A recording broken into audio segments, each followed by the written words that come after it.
वकीलों की हड़ताल अब एक नए मोड़ पर आ गई है। वकीलों की हड़ताल पर हाईकोर्ट और सरकार की सख्ती के बीच वकीलों ने कोर्ट पर दबाव बनाने की कोशिश की है।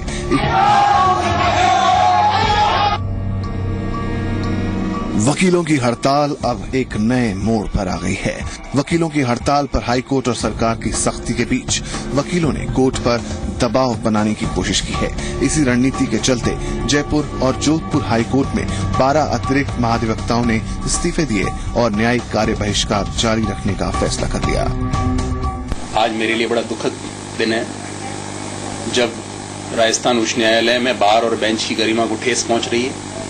मैं बार और बेंच की इस ठेस को बर्दाश्त नहीं कर पा रहा हूं। मैंने ये निर्णय लिया है कि राजस्थान उच्च न्यायालय बार और बेंच सभी की गरिमा को ध्यान में रखते हुए और ये उम्मीद करते हुए कि जल्द से जल्द इस संघर्ष से सब जने बाहर आएंगे और सब चीजें सुचारू और गरिमामय ऐसे शुरू हो पाएगी। मैंने ये कठिन निर्णय लिया है कि मैं अतिरिक्त महाधिवक्ता पद से अपना इस्तीफा देता हूं। मैंने वही निर्णय लिया है जो मेरी पूरी टीम ने सामूहिकता से लिया है और मैं टीम को छोड़ करके अलग से कोई निर्णय नहीं कर सकता। इसलिए जो निर्णय हम सबका रहा है वो हम सबने लिया है। ये निर्णय हमारा बार एंड बेंच दोनों के हित के लिए है और हम प्रयास कर रहे हैं कि ये मैटर जल्दी से जल्दी रिजॉल्व हो जाए। सरकारी वकीलों के बगावती तेवर की वजह कोर्ट का सरकार और सरकारी वकीलों पर बनाया गया दबाव माना जा रहा है। जोधपुर हाईकोर्ट जज गोविंद माथुर की अत्यंत भावुक टिप्पणी के बाद जब बुधवार को जोधपुर के 5 AAG कोर्ट में हाजिर हुए तो लगा कि वकीलों की हड़ताल में बिखराव शुरू हो गया है, लेकिन गुरुवार सुबह ही नजारा बदल गया। इसके साथ ही राजस्थान एडवोकेट संघर्ष समिति ने ऐलान कर दिया कि अगर प्रशासन सरकारी वकीलों के खिलाफ कोई कार्रवाई करता है तो वे इसका पुरजोर विरोध करेंगे। हाईकोर्ट प्रशासन द्वारा इस प्रकार की उम्मीद नहीं की जाती है कि वो किसी प्रकार की राजनीति करे या अनावश्यक रूप से सरकार पे दबाव बनाए। तो और ये स्पष्ट भी हो रहा है कि अब जो दबाव बनाया जा रहा है कहीं न कहीं इस गतिरोध के लिए, इस 7 दिन से लंबे चले आंदोलन के लिए आप खुद हाईकोर्ट प्रशासन ही जिम्मेदार है। इसमें अधिवक्ताओं का कोई दोष नहीं है। और हमने कल कोर कमेटी की जो बैठक की है उसमें भी निर्णय लिया है कि महाधिवक्ता महोदय या उनकी टीम का कोई भी व्यक्ति, कोई भी सरकारी अधिवक्ता जो है इस्तीफा ना दे। और सरकार से भी हमने निवेदन किया है कि इनका इस्तीफा स्वीकार नहीं किया जाए। हमें इनमें पूरा विश्वास है और यदि ये इस्तीफा देते हैं तो हम इसका विरोध करेंगे। सरकार से कहेंगे इसे स्वीकार ना करें और इनकी जगह किसी और को किसी भी हालत में नियुक्त नहीं किया जाए। हम इनके साथ हैं पूरी तरह। वकीलों के प्रदेश भर में कार्य बहिष्कार को 2 महीने से ऊपर हो गए। वहीं जयपुर हाईकोर्ट बेंच में भी वकीलों का महापड़ाव जारी है। प्रदेश भर की नजर इस बात पर लगी है कि बार और बेंच के बीच ये गतिरोध कब टूटेगा, क्योंकि इसी से प्रदेश के लाखों पक्षकारों की उम्मीदें जुड़ी हुई हैं, जो इंसाफ की आस में वकीलों के काम पर लौटने का। ब्यूरो रिपोर्ट, जी मीडिया। और चर्चा शुरू करते हैं। चर्चा के लिए हमारे साथ तमाम खास मेहमान जुड़े हुए हैं। सबसे पहले हमारे साथ हैं VS दवे साहब, पूर्व न्यायाधीश और उनका तर्क बहुत ज्यादा अहमियत रखता है। हमारे साथ हैं गोपेश कुंबत जी, संयोजक हैं ऑल राजस्थान एडवोकेट संघर्ष समिति के, और साथ ही साथ हमारे साथ होंगे महेश शर्मा जी, वरिष्ठ पत्रकार, जाना माना नाम। सबसे पहले इस चर्चा को शुरू करें और सबसे पहले मैं आता हूं VS दवे साहब आपके पास।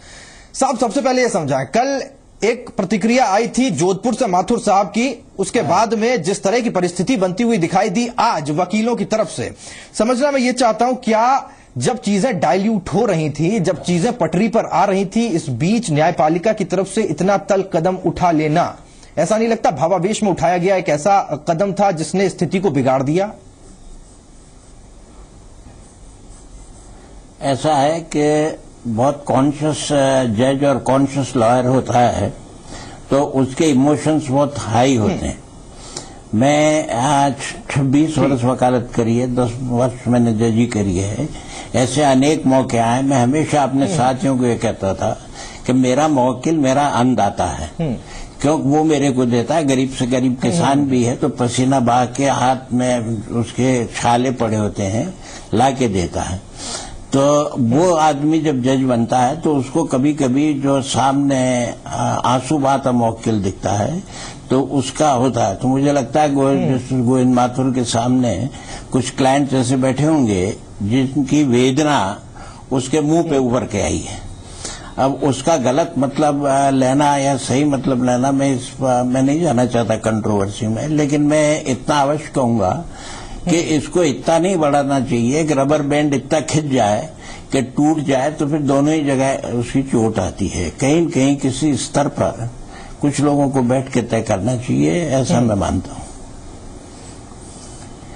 रबर बैंड की तरफ खींचना नहीं चाहिए, दवे साहब ये चीज कह रहे हैं। कुंभत साहब बात सही भी है, क्यों इसको रबर बैंड की तरफ आप खींचे जा रहे हैं? जब मामला सुलझ सकता है तो सुलझा क्यों नहीं रहे? हम प्रदेश के सभी अधिवक्ता और संघर्ष समिति इस बात पर तैयार है, वार्ता हम करने को तैयार है कि जो भी हमारी मांगे हैं और जो फुल बेंच के द्वारा हमारी मांगों पर इन्होंने जो सहमति दी है, ठीक है, उस सहमति के आधार पर हाई कोर्ट प्रशासन की ये जिम्मेदारी है कि वह तुरंत उस पर क्रियान्वयन करे और संघर्ष समितियों को बुलाकर वार्ता करे।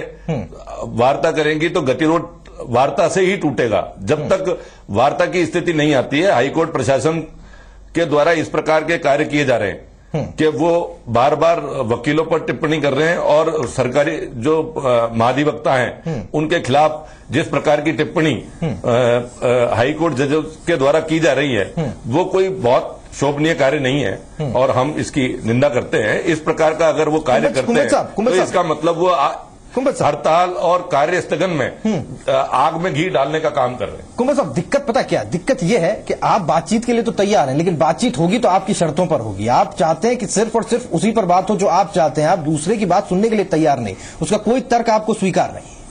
ऐसी कोई स्थिति नहीं है। जब बैठ के बातचीत करते हैं तो उसमें आगे पीछे होता है और वार्तालाप में कोई न कोई स्थिति ऐसी निकलती है, लेकिन अगर वार्तालाप की स्थिति नहीं हो तो फिर किसी भी गतिरोध का कोई हल नहीं निकल सकता। जिम्मेदारी हाईकोर्ट प्रशासन की है कि वो वार्तालाप को निकाले। दवे साहब कुछ कमेंट करना चाहते हैं? दवे साहब। राहुल जी, मुझे ऐसा लगता है कि हम मजदूरों की भी हड़ताल होती है या कहीं भी हड़ताल होती है तो हड़ताल होने के पहले एक चार्टर ऑफ डिमांड दिया जाता, एक नोटिस दिया जाता है। रेट फाइल होता है तो भी notice of demand of justice होता है। तो अगर कोई डिमांड्स पहले होती और फिर हड़ताल होती तो शायद वकीलों की हड़ताल बहुत ज्यादा जस्टिफाइड होती, लेकिन हड़ताल करने के बाद डिमांड रेज करने की वजह से मैं समझता हूँ ये बेसिस है कि जिसकी वजह से हाई कोर्ट ने भी प्रेस्टीज इशू बना लिया, बार ने भी प्रेस्टीज इशू बना लिया। मैं समझता हूँ कि पुराने जजमेंट्स अगर हम पढ़ेंगे, केएल गोबा के केस में गजेंद्र गडकर साहब का जजमेंट पढ़ें, in the matter of MA लिखें, एक पोस्टकार्ड सुप्रीम कोर्ट के वकील ने बम्बई गवर्नमेंट को लिख दिया कि मैं यहाँ वकालत करता हूँ और मैं अपनी सर्विसेज आपको देने को तैयार हूँ, इसलिए सुप्रीम कोर्ट में आप मुझे अपॉइंट करें तो अच्छा होगा। उसको 5 साल के लिए सुप्रीम कोर्ट ने निकाला। वो स्टैंडर्ड ऑफ प्रोफेशनल एडिकेट्स थे, वो हमने खत्म कर दिए, वो जजमेंट पढ़ते भी नहीं है। और इसका एक बेसिक रीजन ये है जो आज नहीं समझ रहा कि बार काउंसिल के जो चुनाव होते हैं उसमें एक साल के लिए अध्यक्ष होता है। मैं 20 साल बार काउंसिल का मेंबर रहा हूं, कुल 4 प्रेसिडेंट रहे मेरे जमाने में। एक अग्रवाल साहब, एक मुकुट लाल जी भार्गव, एक राधा किशन जी रस्तोगीर, एक मखतूरमल जी सिंघवी, क्यों 5 साल तक एक आदमी रहता था। ठीक है। अब जब से एक साल का बंदरवांट शुरू हुआ है तब से जो है हर आदमी अपने उसके लिए हो रहा है। अगले साल बार काउंसिल का चुनाव आ रहा है, ये मैं नहीं कह रहा, मेरे को 10 वकील रोज आके कहते हैं कि साहब आप बीच में पढ़े, इसको निपटाएं। बहुत महत्वपूर्ण बात आपने कही है। मैं कहूँ मैं इसमें आऊंगा, मैं आपके पास आऊंगा। दवे साहब, इस बीच आपने बहुत महत्वपूर्ण बात की, वो है स्टैंडर्ड प्रोफेशनल एटीट्यूड, वो कहीं कम हो रहा है। महेश शर्मा साहब को मैं बीच में लाना चाहता हूं। क्या शर्मा साहब ऐसा लगता है कि ये जो एटीट्यूड है ये कम हुआ है बार में भी, बेंच में भी? हालांकि बेंच को लेकर के हम बहुत ज्यादा प्रतिक्रिया नहीं कर सकते, लेकिन फिर भी चर्चा में इसे लाना जरूरी है। देखिए, जहां तक ये एटीट्यूड का जो सवाल है, निश्चित रूप से ये एटीट्यूड बहुत बदला है और पिछले 1 दशक से तो बहुत बदला है। ठीक, आप ये देखिए कि पिछली बार में कई आंदोलन हुए, किस तरह के हिंसक रूप तक भी लिया है। जो एक जहां न्याय दिलाने वाले, न्याय के पैरोकार, अगर मतलब न्याय जो उसके नियमों की अवहेलना करने पर उतारू हूं। आम व्यक्ति को जिनका मकसद ये होना चाहिए, जो आपके जो व्यवसाय है उसका मकसद क्या है, उसकी भावना क्या है, अगर उस भावना से ही परे होकर के अपने ईगो को, अपने मान और सम्मान को और प्रतिष्ठा बना लें तो ये एक उचित नहीं माना जा सकता। क्योंकि आज इतने दिन, एक अरसा हो गया, 2 महीने के लगभग मतलब इनको आंदोलन को हुए न तो वार्ता की कोई पहल हो रही है, न किसी तरह का कोई मतलब पक्ष पीछे हटने को तैयार नहीं है। और जहां से जिस मुद्दे को लेकर के बेंच और बार में जो मतलब टकराव जो शुरू हुआ था 2 महीने पहले का, वो आज फिर नए रूप में मोड़ में आ गया। और आज स्थिति ये हुई है कि आज 8 एडिशनल जो आपके एडवोकेट जनरल जो है उन्होंने भी इस्तीफा दे दिया। लेकिन उन्होंने जो इस्तीफा दिया है, आप आश्चर्य करें, जो इस्तीफा कानूनन तो मतलब इनको वहां देना चाहिए था सीएम को, लेकिन वो दे के आ रहे हैं मतलब महाधिवक्ता को। तो जिसका मतलब कई वो इस्तीफा आप दे रहे हैं, क्या दे रहे हैं, उसको नाटकीयता और दे रहे हैं। कुंभट साहब, महेश जी ने बहुत महत्वपूर्ण बात कही यहाँ पे, आपका ईगो इतना बड़ा हो गया है, इतना बड़ा हो गया है कि आपके ईगो की वजह से अब तमाम वो आदमी इस चीज को भुगते हैं जो न्याय के लिए भटक रहे हैं दर दर। नहीं, इस प्रकार की स्थिति नहीं है। ईगो हमने नहीं बनाया है, जुडिशरी के द्वारा, और जुडिशरी ने इस प्रकार से इसको मैनेज किया कि हमारे खिलाफ जो चतुर्थ श्रेणी कर्मचारी एलडीसी हैं उन्होंने अधिवक्ताओं के खिलाफ नारे लगाए और जुडिशियल ऑफिसर्स ने ओटीएस में जो मीटिंग करी है उसकी वजह से ये स्थिति। नारे तो आपने भी लगाया जजों के खिलाफ कुंभट साहब। बिल्कुल ठीक है, लेकिन आज हमारे खिलाफ तो कंटेम्प्ट भी पारित हो गया और भी कार्रवाई हमारे खिलाफ हो रही हैं। आप देखिए 2 महीने से हाई कोर्ट बिल्कुल चुप बैठा है उन अधिकारियों के खिलाफ कोई भी कार्रवाई। मैं हाई कोर्ट में जा रहा था तब आपने चोर आ रहे हैं के नारे लगाए, इस हद तक आप जाते हैं। इस पर ऐसी स्थिति नहीं है कि किसी वो जो जिस प्रकार का कृत्य है, हाईकोर्ट की जिम्मेदारी है कि उसको उस की सजा मिलनी चाहिए, और हाईकोर्ट बिल्कुल भी इनिशिएटिव नहीं ले रहा है। बिल्कुल बार बार इसी बात को कह रहे हैं कि आप इनके खिलाफ कार्रवाई क्यों नहीं कर रहे? जो सैद्धांतिक सहमति आपने बना ली है, उस सैद्धांतिक सहमति के आधार पर कार्रवाई करने को हाईकोर्ट तैयार क्यों नहीं है? एक सेकंड कुंभट जावेद साहब से मैं एक छोटा सा जवाब आपसे लेना चाहता हूं। इनका कहना बिल्कुल ठीक है कि जज के खिलाफ कार्रवाई कौन करेगा? अगर इनके खिलाफ तो हो जाएगी, इनके खिलाफ आप कार्रवाई कर देंगे, जो जज होते हैं उनके खिलाफ कार्रवाई कौन करे? देखिए, मैं एक बात ये मानता हूं, शुरू से कहता आया हूं और आज भी कहता हूं और आगे भी सिद्धांत यह है कि कचहरी के अंदर वकील की पावर की या उसकी रेपुटेशन की रक्षा करने का दायित्व जज का है। जज उसका गार्जियन है, लेकिन कचहरी के बाहर एक वकील जज का गार्जियन है, क्योंकि दोनों ऑफिसर्स ऑफ द कोर्ट हैं। अगर एडवोकेट्स एक्ट की का प्रियम्बल आप पढ़ेंगे और उसके बाद पहली लाइन लिखेंगे तो उसमें लिखा हुआ है advocate is an officer of the court. तो दोनों की बराबर की जिम्मेदारी है। मैं कोई जजों का पक्ष नहीं ले रहा हूं, जजों की भी उतनी जिम्मेदारी है, वकीलों की भी उतनी जिम्मेदारी, दोनों ऑफिसर्स ऑफ द कोर्ट हैं। ये कोई विल्ड सिगरेट का एडवर्टीजमेंट नहीं है कि मेड फॉर ईच अदर है। We are made for a public, litigating public. जो आदमी न्याय के लिए मुंह बाय खड़ा है, हर 5वां वकील आता है, कभी न कभी ये कहता है साहब कुछ नहीं, हमें तो कोई वो नहीं है, लेकिन क्या करें, कोई सिर फोड़वाने जाएंगे क्या? आई मीन टेरर का माहौल नहीं होना चाहिए। हर एक दवे साहब आऊंगा मैं आपके पास आऊंगा, उस चर्चा को हम आगे बढ़ाते रहेंगे। दवे साहब एक मिनट, हम दवे साहब आएंगे, हम आपके पास आएंगे और इस चर्चा को मैं आगे बढ़ाऊं। बहुत फ्रूटफुल ये डिबेट है आज, यहां से कुछ ना कुछ बात निकल करके जानी चाहिए, कम से कम एक संदेश निकल करके जाए। और जब एक दूसरे के दोनों गार्जियंस हैं तो सवाल ये है कि क्या अब लड़ाई इस बात की है कि कौन किसका पिता है? ये लड़ाई तो कहीं बनती हुई दिखाई नहीं दे रही बेंच और बार के बीच। एक छोटे से ब्रेक लिए रुक रहे हैं, फौरन लौट रहे, चर्चा जारी है।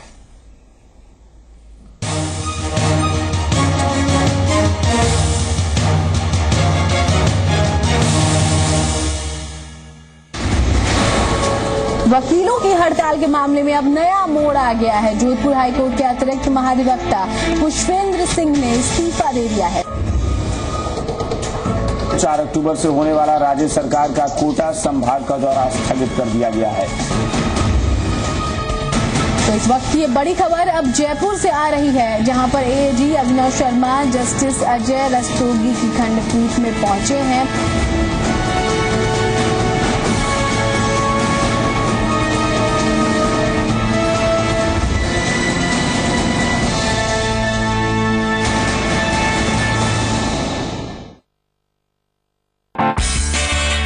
पढ़ने पढ़ाने का जुनून, म्यूजिक डांस की धूम, स्पोर्ट्स के साथ मस्ती खूब, माहौल है एकदम कूल।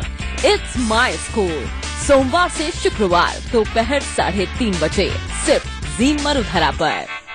घर से निकल पड़े तो ये पहिए कितना कुछ दिखाते हैं, जैसे ट्रिप चाहे कितनी ही छोटी हो, कर्नल साहब का स्टॉक हमेशा साथ चलता है। और मदुराई का रास्ता बताता है कि साडा गुरप्रीत तमिल भी बोल लेता है। तो राहों की उंगली थामो और निकल पड़ो, क्योंकि जितना दूर जाओगे अपनों के उतना करीब आओगे। जेके टायर, टोटल कंट्रोल। ओए पुत्र, चल इधर आ। ओए पैर दबा। सिर्फ एवरेस्ट छोले मसाला में है 25 शुद्ध मसालों का सही मिश्रण। बहू, छोले बहू देखना, अपना पुत्र एक दिन तेंदुलकर बनेगा। टेस्ट में बेस्ट, मम्मी और एवरेस्ट।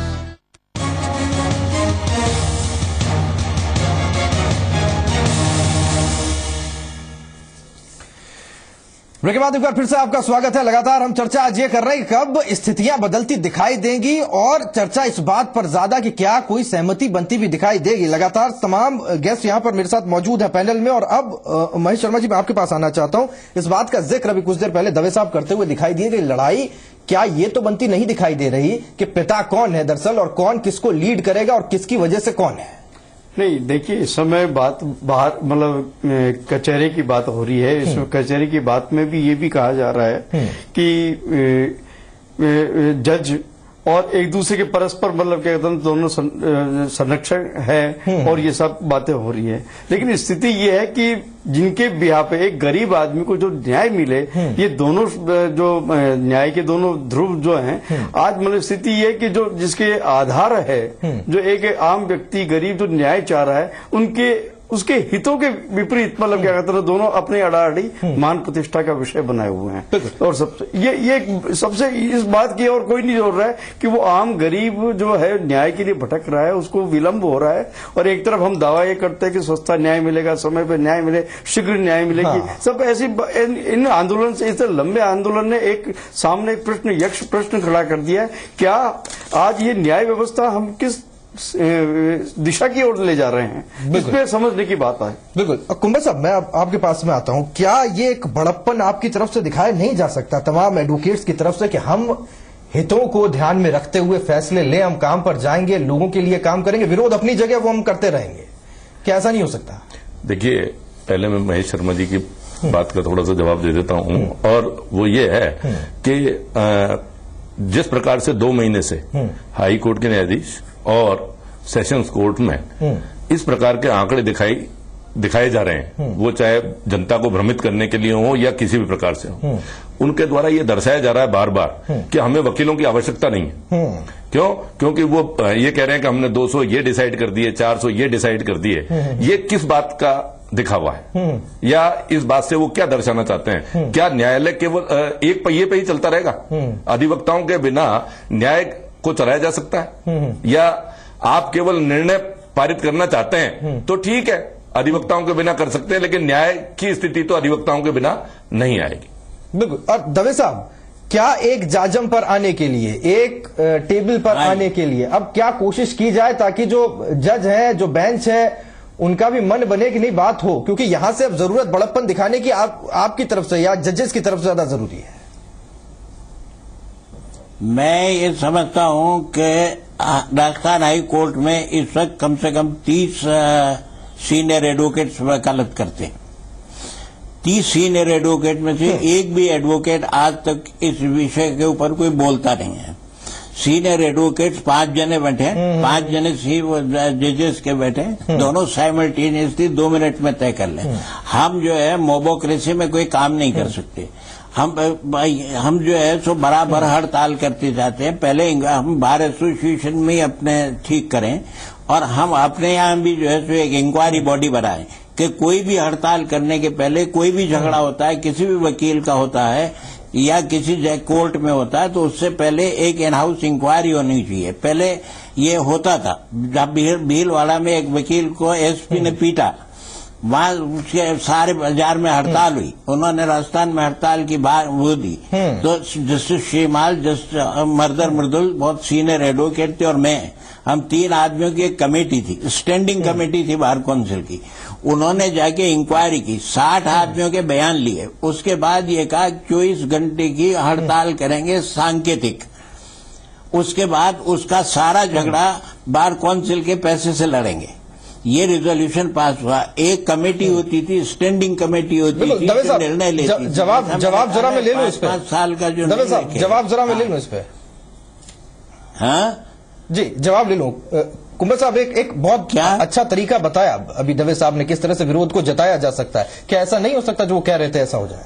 बिल्कुल ऐसा हो सकता है, इसमें कोई वो बात नहीं है, क्योंकि हमने भी हमारी संघर्ष समिति में और कोर कमेटी में इस बात का प्रस्ताव पारित कर रखा है कि जो भी सीनियर एडवोकेट हैं, बार काउंसिलर्स हैं, वो जजेस से बात करें, जजेस बुलाएं, क्योंकि जिम्मेदारी अगर एक बार को अभिभावक की स्थिति मानी जाती है, तो क्या आज हाईकोर्ट के न्यायाधीश केवल जिला न्यायाधीशों के ही अभिभावक हैं, अधिवक्ताओं के अभिभावक नहीं है? अगर ऐसी स्थिति है तो वो केवल उनको बुला बुला के बात कर रहे हैं। हमारे अधिवक्ताओं में से, संघर्ष समिति में से, सीनियर एडवोकेट्स में से अगर ये बुलाते हैं तो हमारी संघर्ष समिति की तरफ से वो फ्री हैं, वो बात कर सकते हैं। हमने इस प्रकार का प्रस्ताव लिया हुआ है कि जो भी बार काउंसलर हैं उनको वो बुला सकते हैं। बिल्कुल जी। महेश जी, जब तैयार सब हैं, चाहते सब हैं कि सॉल्यूशन हो, क्या ये एक बार एक वोट का सिद्धांत होना चाहिए राहुल साहब? जी दवे साहब, न्याय के हित में ये है, मैं समझता हूं पक्षकारों के, जैसे जुडिशियल अकाउंटेबिलिटी बिल आया है पार्लियामेंट में, और जजों की नियुक्ति के बारे में प्रश्न आ रहे हैं, इसी तरह से एडवोकेट्स एक्ट में भी संशोधन आने की जरूरत है। एक बार एक वो हर तरफ बदलाव लाने की जरूरत है ताकि पूरी प्रक्रिया बदले। आप जहां वकालत करते हैं वहां आप बैठते हैं, बिल्कुल, ताकि एक आज सॉल्यूशन निकालने की कोशिश ज्यादा है, रिस्टोर हो। हाँ बिल्कुल, तो मतलब सॉल्यूशन निकालने के लिए महेश जी, आपको मैं बीच में लाना चाहता हूं। महेश जी, ये बताएं कि क्या कोशिश जो सब कहते हैं कि हमारी तरफ से हो रही है, हम चाहते हैं बात करें, उसी सवाल पर आऊंगा, क्या कहने में और करने में अंतर है दोनों तरफ से? ये ऐसा है कि दोनों ने मतलब जब ये कथन करने में अंतर है, दोनों पक्ष जब डटे हुए हैं, 2 माह हो गए, किसी को मतलब ये सुधी नहीं है कि मतलब क्या गरीब की कोई नहीं सोच रहा, बस गरीब की कोई नहीं सोच रहा। एक सवाल, अब मैं इसमें मतलब मामला अड़ाअड़ी का कैसे चल रहा है, प्रतिष्ठा का मामला है कि वकीलों के खिलाफ अवमानना का मामला था, या मतलब और इधर से वकील ये कह रहे हैं कि साहब अदालत उसमें जज साहब का तबादला होना चाहिए, ये मतलब मुख्य रूप से तो ये मुद्दा था। और बाकी इसे मतलब क्या कहता है, और दूसरी मांग जोड़ के इन्होंने मतलब क्या कहता है ना, वो ज्ञापन दे दिया, और उसी पर अड़ाअड़ी चल रही है। अब राज्यपाल भी इस मामले पे गंभीरता से ले रहे हैं, और सरकार भी अब हरकत में आई है, वो कुछ विज्ञप्ति वगैरह नई अधिवक्ताओं की नियुक्ति की बारे में कर रही है। ये बात, ये कार्रवाई हो रही है, लेकिन सवाल ये आता है कि आखिर ये हो क्या रहा है इसमें? इसके पीछे दवे साहब ने एक बहुत बड़ा, पहले स्टार्टिंग में बहुत अच्छा सवाल उठाया था, वो ये सवाल ये था कि ये 1 साल के जो चुनाव हो रहे हैं, वहां जो चुनाव लड़ रहे हैं वकील लोग, वो इसका मान और प्रतिष्ठा अपने को वापस से चुनाव लड़ने के लिए, मैदान में उतरने के लिए, या अपनी साख जमाने के लिए, या दाग जमाने के लिए, वो उसको प्रतिष्ठा का विषय है। इस उसमें वकीलों को भी सोचना चाहिए, भाई आपका मुवक्किल, आपका अन्नदाता आज बहुत परेशान हो रहा है, उसके बारे में सुना जाए। ठीक, वक्त की थोड़ी सी कमी है, चर्चा को हमें यहीं पर एंड करना होगा, खत्म करना होगा, लेकिन उम्मीद ये करनी बहुत ज्यादा जरूरी है कि यहां से रास्ता बनता हुआ दिखाई दे। घर पर भी लड़ाई मियां बीवी के बीच होती है, अगर न्यायपालिका एक घर है तो इसके अंदर वकील और जज मियां बीवी की भूमिका में होते हैं। अगर कहीं कोई दिक्कत है तो इसका असर घर के चूल्हे पे नहीं पड़ना चाहिए, खाना बनाने पर नहीं पड़ना चाहिए। लड़ाई अपनी जगह वो होती रहती है, घर में जब 2 बर्तन है तो टकराते हैं, ये समझना जरूरी है। और चलते चलते एक छोटे से शेर के साथ मैं जाना चाहूंगा। शेर जजेस के लिए भी है, शेर वकीलों के लिए भी है, और मेरे ख्याल महेश जी इससे इत्तेफाक रखेंगे कि चमन में इत्तलाते रंगे बू से बात बनती है। तुम ही तुम हो तो क्या तुम हो, हम ही हम हैं तो क्या हम हैं। बहुत बढ़िया।